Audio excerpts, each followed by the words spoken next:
الشيطان الرجيم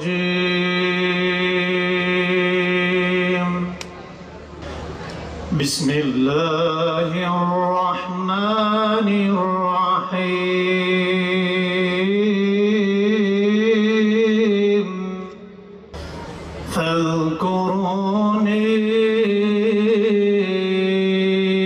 أذكركم واشكروا لي ولا تكفرون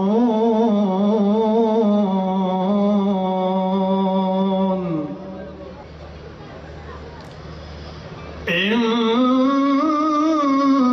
الله مع الصابرين ولا تقولوا لمن يقتل في سبيل الله أموات قالوا إنا لله وإنا إليه راجعون 15 Temmuz sadece ülkemizde kendi istiklalimize ve istikbalimize sahip çıkmanın değil, aynı zamanda işte bu büyük vizyonun da sembolüdür.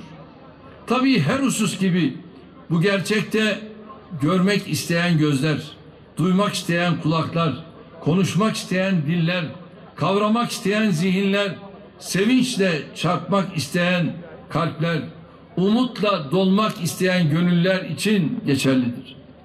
Hamdolsun milletimiz bizi anlıyor, bize istikamet gösteriyor.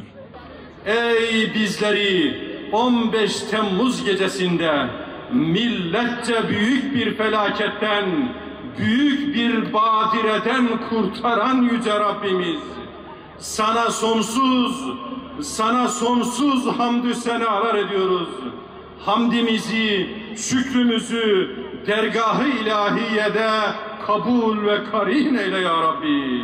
İzzet ve onuruna helal getirmek, şeref ve haysiyetini ayaklar altına almak üzere planlanan bu işgal karşısında Çanakkale ruhuyla yek vücut olan, göğsünü siper ederek bu hain kalkışmaya karşı dur diyen bu necip vatan evlatlarına asla zeval verme Allah'ım.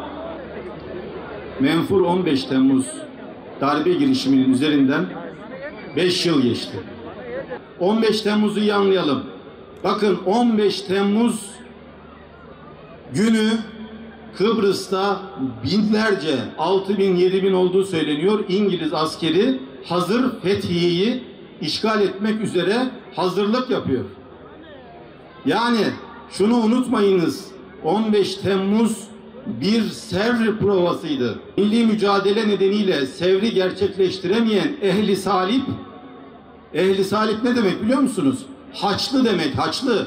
Bu Fethullah Gülen denen kişi, meczup, Papa'ya bir mektup yazıyor, biliyor musunuz o mektubu? O mektupta ne diyor biliyor musunuz? En diyor kalbi ve en mütevazi hizmetlerimi zat halinizin emirlerine sunuyorum, kabul buyurunuz diyor. Papa'ya. Değerli kardeşlerim, işte bir şeyi hesap edemediler. Bu milletin kahramanlığını hesap edemediler. Değerli kardeşlerim, biz 15 Temmuz tarihinden itibaren o menfur işgal girişimini, darbe girişimini milletimizin feraseti ve şecaatiyle boşa çıkardıktan sonra Türkiye sanki ayağındaki prangadan kurtulmuş gibi oldu. Ve meğerse biz terörle mücadelede istediğimiz başarıları alamamamızın, dış politikada büyük mesafeler kat edemememizin ve diğer pek çok noktada başarılarımızın yetersiz olmasının sebebi kendi içimizdeki hainlermiş. Bunları temizledikten sonra bakın neler oldu neler. Mavi Vatan'da büyük mesafeler kat ettik. Şu anda Türkiye Akdeniz'de varlığını net bir şekilde ortaya koyuyor. Libya'da, Azerbaycan'da, Ukrayna'da Artık oyun değiştiren devlet Türkiye devletidir. Biz İsrail'in kapısında bize Heron verin diye yalvarırken bugün millet bizim kapımızda bizim İHA'larımızı, SİHA'larımızı talep ediyorlar.